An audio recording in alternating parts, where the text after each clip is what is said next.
आज के लेक्चर में डिस्कस करेंगे 2018 क्वांटम मैकेनिक्स प्रॉब्लम को। First question is the eigenvalues of a Hermitian matrices are. तो हमें पता है कि हर्मिशियन मैट्रिसेस की सभी आइगन वैल्यूज क्या होती हैं, रियल होती हैं। बहुत इजी क्वेश्चन था, ये आंसर इसका रहेगा। नेक्स्ट क्वेश्चन ग्राफिकल था कि इनमें से पूछा गया है कि हाइड्रोजन एटम में 3p रेडियल वेव फंक्शन जो है कौन सा है। तो ये दोनों तो जो है हमारे एस वेव फंक्शन को बताते हैं। ये दोनों पी के लिए हैं।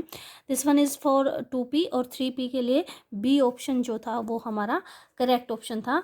नेक्स्ट क्वेश्चन है हमारा given the following table matching हमें करनी थी।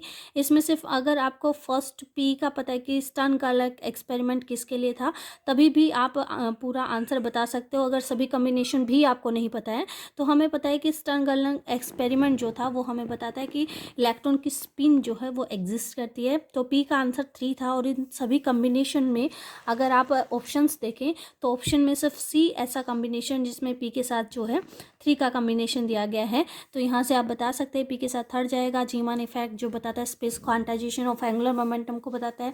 और जो फ्रैंक हर्ट्ज एक्सपेरिमेंट है वो हमें बताता है quantisation of energy of electron in atoms. और डेविसन जर्मर एक्सपेरिमेंट ऑब्वियसली जो रहता है वेव नेचर ऑफ पार्टिकल को एक्सप्लेन करता है। नेक्स्ट क्वेश्चन था in spherical polar coordinate r theta phi जो होते हैं यूनिट वेक्टर थीटा कैप पूछा गया था कि थीटा कैप जो है वो किसके इक्वल होगा। अगर उन्होंने दे दिया आर थीटा और फाई की वैल्यू, तो हमें पता है कि जो आर कैप वेक्टर होता है हमारा, अगर आर कैप हम लिखें तो वो हमारा किसके इक्वल होता है। This vector is sine theta cos phi i cap plus sine theta sine phi j cap plus cos of theta k cap. ठीक है, यहीं से अगर आपको थीटा कैप निकालना है तो इसकी ट्रिक होती है थीटा कैप निकालने के लिए इस पूरी इक्वेशन को जो है with respect to theta differentiate कर दीजिए। With respect to theta differentiate करते हैं तो ये टर्म क्या आ जाएगी, कोस ऑफ थीटा। बाकी जो अदर कॉन्स्टेंट है उनको कॉन्स्टेंट रखा, जैसे फाई की टर्म है इसमें फाई को एज अ कॉन्स्टेंट ट्रीट कीजिए और इसको with respect to theta differentiate कर दीजिए। तो ये क्या आ जाएगा, sine cos theta cos phi i cap plus cos of theta sine phi j cap minus sine of theta k cap. अब यहाँ पे आप थीटा की वैल्यू पुट कर दीजिए। कोस ऑफ थीटा की वैल्यू क्या है यहाँ पे, π/4। फाई की वैल्यू क्या है, π/2। आई कैप रहेगा plus cos of π/4 sine of π/2 J cap minus sine of π/4 रहेगा के कैप। अब हमें पता है कि जो कोस π/2 है उसकी वैल्यू तो 0 होती है, तो आई की टर्म तो आएगी नहीं। प्लस में क्या आ जाएगा, यहाँ से देखिए साइन π/2 की वैल्यू क्या होती है, 1 होती है। कोस π/4 की अगर आप बात करें तो वैल्यू क्या हो जाएगी, 1/√2 और जे कैप। यहाँ से आ जाएगा माइनस अगेन साइन π/4 की वैल्यू क्या होती है, 1/√2 के कैप।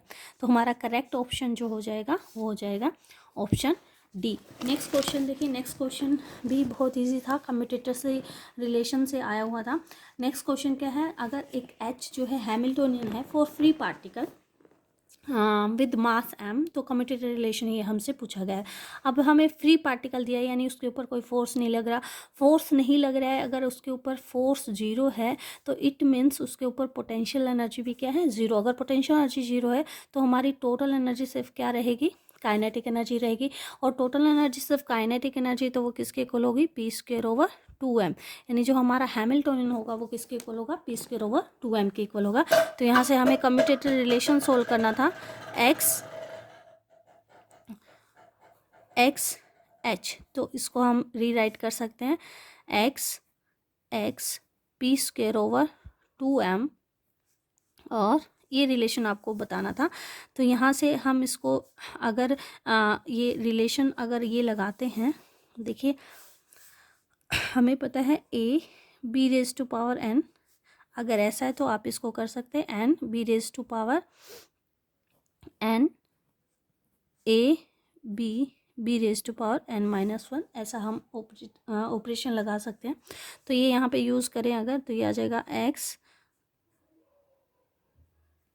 × 2/2m और यहाँ पे आ जाएगा p और p। ये रह जाएगा हमारे पास। एन की वैल्यू को हमने आगे लिख दिया है विच इज़ 2 हियर। तो यहाँ से देखिए आपके पास रिलेशन क्या आ जाएगा, इसको अगर सोल्व करें this time become 1/m x, और एक्स पी का कम्यूटेटिव रिलेशन क्या होता है, आयटा एच कट होता है, आयटा एच कट पी। तो यहाँ से आयटा एच कट को बाहर निकाल लीजिए, ओवर एम क्या रह गया, X P. Again X P का commutative relation iota H cut होता है, तो आयटा एच कट का स्क्वायर करेंगे तो iota square H cut square over M, this term become minus H cut square over M. तो राइट ऑप्शन हमारा क्या हो जाएगा, ऑप्शन बी। नेक्स्ट क्वेश्चन जो था वो पर्टर्बेशन से था for one dimensional potential box. कि कोई इस तरीके का पोटेंशियल बॉक्स उन्होंने दिया था विद लेंथ एल, और उनके बीच में जो है ए जो विड्थ है उसमें वी नोट पर्टर्बेशन दी हुई है, जहाँ पे वी नोट की जो वैल्यू है, V naught is pi square H cut square 50 ml square के इक्वल है।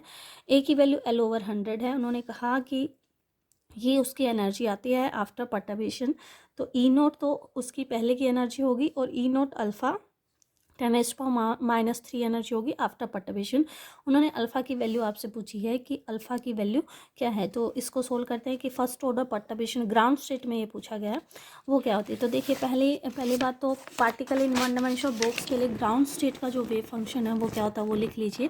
तो psi naught ground state wave function जो होता है वो √2/L sine of pi x over L के इक्वल होता है। पर्टर्बेशन जो हमें दी हुई है वो वी नोट दी हुई है। पर्टर्बेशन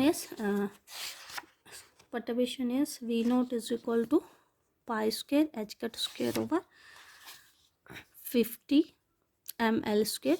अगर आप ग्राउंड स्टेट एनर्जी की बात करें बिफोर पर्टर्बेशन, तो ग्राउंड स्टेट एनर्जी क्या हो जाएगी, E naught is equal to pi square n1 होगा H cut square over 2ml square के इक्वल होगी। तो यहाँ से लगाइए फॉर्मूला कि जो फर्स्ट ऑर्डर करेक्शन होती है एनर्जी में वो किसके इक्वल होती है, this term is equal to जो भी हमारा वेव फंक्शन होगा साई स्टार, जो भी हमारा पर्टर्ब्ड पोटेंशियल होगा और साई डी एक्स। और जहाँ तक पर्टर्बेशन दी गई है वो लिमिट रहेगी। पर्टर्बेशन की अगर हम बात करें तो यहाँ पे आप देख सकते हैं कि पर्टर्बेशन आपकी ए विड्थ में, तो आप कह सकते हैं ये -a/2 टू a/2 वेरी कर रहा है। तो यहाँ पे अगर वो यूज़ करें आप -a/2 टू a/2, तो ये आपके पास रिलेशन क्या आ जाएगा, दिस वी नोट जो आपको पर्टर्ब पोटेंशियल दिया गया है वो कितना दिया गया है, वी नोट दिया गया है, तो ये वैल्यू आ गई वी नोट। यहाँ से -a/2 to a/2 Sai star क्या हो जाएगा, √2/L sine of pi x over L. Again psi हमारा क्या हो जाएगा, √2/L sine of pi x over L d x. इस जो है रिलेशन को आपने सोल्व करना था। ये क्या आ जाएगा, 2v0/L integration -a/2 to a/2, यहाँ आ जाएगा sine square pi x over L d x. ठीक है, साइन स्क्वेयर को आप क्या लिख सकते हैं, 1 - cos ऑफ 2 थीटा लिख सकते हैं।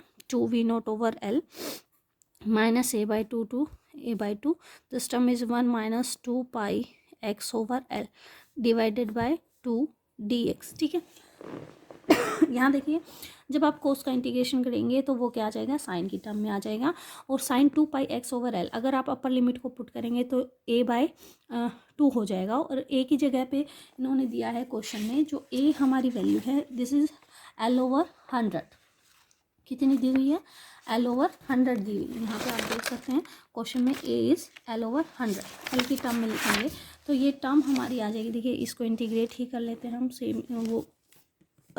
सेम ही वैल्यू आएंगी दोनों, वो कैंसिल हो जाएंगी। देखिए 2 से 2 कैंसिल हो गया, तो ये दिस टर्म इज़ v0/L, और इसका इंटीग्रेशन अगर करें यहाँ आ जाएगा x माइनस कोस का इंटीग्रेशन क्या आ जाएगा, sine 2 pi x over L divided by 2 पाई/L लिमिट -a/2 टू a/2। अब साइन माइनस थीटा ही होता है, तो ये आफ्टर इन अगर लिमिट पुट करें तो इस टर्म का कंट्रीब्यूशन 0 जाएगा, तो पहले वाली टर्म से बचेगी। तो यहाँ से हमारे पास रिलेशन इक्वेशन क्या आ जाएगी, v0/L, और यहाँ पे वैल्यू पुट करें तो ये सिर्फ क्या रह जाएगा, a रह जाएगा यहाँ पे। और a की वैल्यू अगर आप पुट करते हैं यहाँ पे तो ये टर्म आ जाएगी v0/L। a की वैल्यू उन्होंने दी है L/100, this term become v0/50। ठीक है, और v0 की वैल्यू क्या है हमारे पास, पाई, शायद कुछ मिस्टेक यहाँ हो गई है। Okay, this term is v0/50 100। तो यहाँ पे वी नोट की जो वैल्यू दी है पाई square H cut square over 50 ml square divided by क्या आ जाएगी, ये वी नोट ओवर 100। और हम यहाँ पे हमें क्या लिखना है, ई नोट की टर्म में लिखना है। और जो ये वाली टर्म है हमारी, this term is from here this term is 2 time of E note. तो हम क्या लिख सकते हैं, this term become 2 E note over 5 into 10⁻³ तो ये क्या आ जाएगा हमारा 0.4 इंटू 10⁻³ ई नोट। और ये टर्म अगर हमारे क्वेश्चन वाली टर्म से अगर आप इक्वेट करें तो यहाँ पे अल्फ़ा की जो वैल्यू आ जाएगी वो कितने आ जाएगी, 0.4 आ जाएगी। ठीक है, नेक्स्ट क्वेश्चन सोल्व करते हैं। नेक्स्ट क्वेश्चन जो हमारा दिया गया है, 2 state quantum system has energy eigen value plus minus epsilon है। हमारे पास नॉर्मलाइज वेव फंक्शन ये है, स्टेट 0 में दिया गया है, सिस्टम इन क्वांटम स्टेट ये है।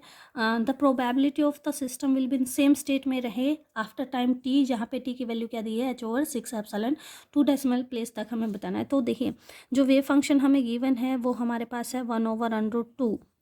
कब है, when t is equal to 0। तो wave function is psi plus psi minus, ये वेव फंक्शन हमें गिवन है। आफ्टर टाइम टी अगर आप वेव फंक्शन निकालें, एनर्जी हमारे पास प्लस माइनस एप्सिलॉन दी गई है।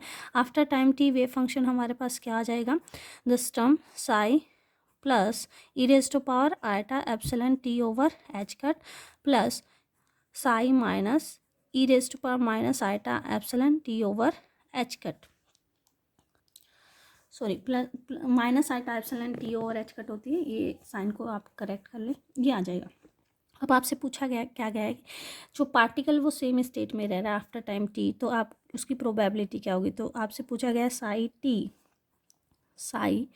टी इज इक्वल टू 0, इसका मोड स्क्वायर क्या होगा, this is the probability. Okay, तो ये क्वेश्चन आप सोल्व कर दीजिए।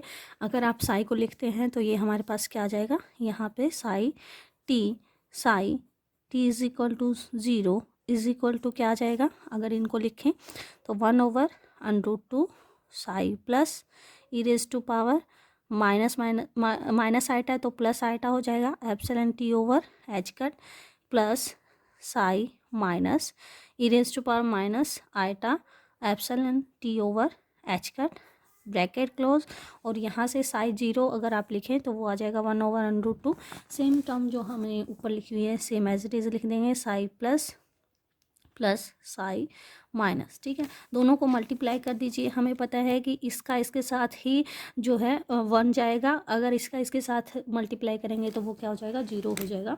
तो ये आ जाएगा 1/2 e⁻⁻ iota epsilon t over h cut plus 1/2 e⁻⁻ iota epsilon t over h cut. और ये हमें पता है कि इसकी टर्म होती है कोस ऑफ एंगल की, cos of epsilon t over h cut. ठीक है, तो प्रोबेबिलिटी अगर देखें तो वो क्या आ जाएगी, cos of epsilon t over h cut का स्क्वायर आ जाएगी। ठीक है, मोड का स्क्वायर। तो टी हमें क्या दिया है, टी दिया हुआ है हमें, T is 6/h/6 epsilon.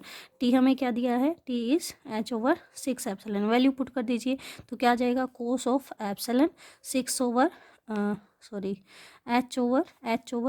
Epsilon. H cut को आप लिख सकते हैं h/2 इंटू में 2 चला जाएगा, एच से एच कैंसिल, एप्सिलॉन से एप्सिलॉन कैंसिल, इसका स्क्वायर। दिस टर्म क्या आ जाएगी हमारे पास, कोस ऑफ π/3 और इसका स्क्वायर π/3 क्या आता है 1/2, तो ये आ जाएगी 1/4।